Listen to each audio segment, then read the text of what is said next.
It's Brian and Chris here from Resolve Technology, and today Chris wants to talk about Windows 11 recall.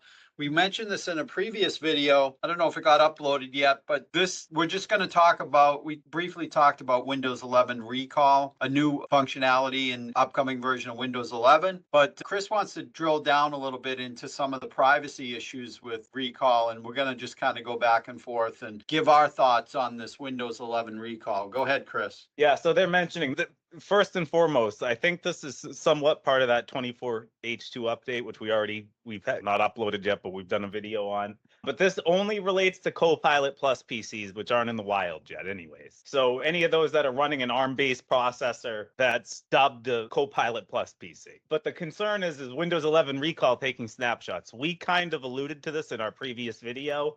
Like people get real iffy with remote access tools. How do they know you're connected? Can you just intrude? That needs to be explained to customers usually. Otherwise, they could become in a panic over it. Same thing applies to this Windows 11 recall. All an end user sees is taking snapshots of everything they're doing on the computer, and to them it looks like an invasion in privacy, which it could very well be. But Microsoft stated that you're going to be able to turn this feature off, because I'm assuming not everybody needs all this AI-like features, things of that nature. And then incognito sessions in Edge, I guess they just recently reported, also won't be taken in that snapshot if you have the feature turned on a compatible device. Now, Chris, just thinking about this out loud, we've had clients and prospects ask us in the past about, because they're under compliance like HIPAA and they have remote employees, and I can remember being asked this a couple of times around COVID, everybody's remote and the CEOs or owners of the business wanted an ability to basically keep track of what people are doing. So, I mean, this isn't that far-fetched. I could see it being more useful in compliance, but then I see the drawback of what they're saying if you get hacked into, that computer gets hacked into, and I guess if somebody was doing something personal or business for that matter, but mostly, I mean, as an employer, I'd be worried about, okay, maybe they're doing something for their home or whatever from the computer, family oriented, I don't know, healthcare or whatever, and it somehow gets out there on the dark web, right? That would be a huge liability, well, for both parties, right?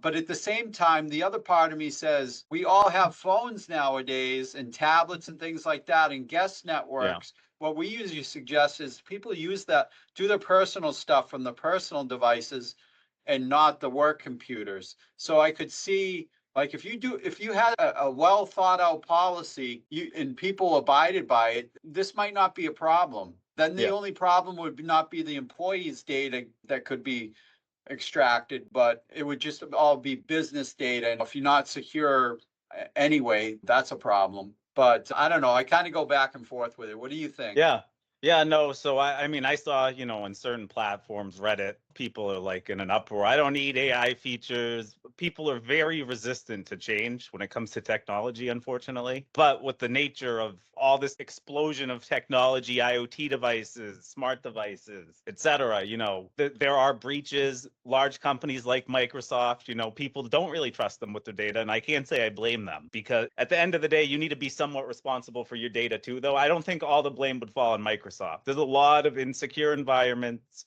12-year-old systems out of date without patches. I mean, if something happened to their PC, you wouldn't go blaming Microsoft for. So I'm kind of on the fence with it as well. I understand it. There's a lot of things like File Explorer having ads in it.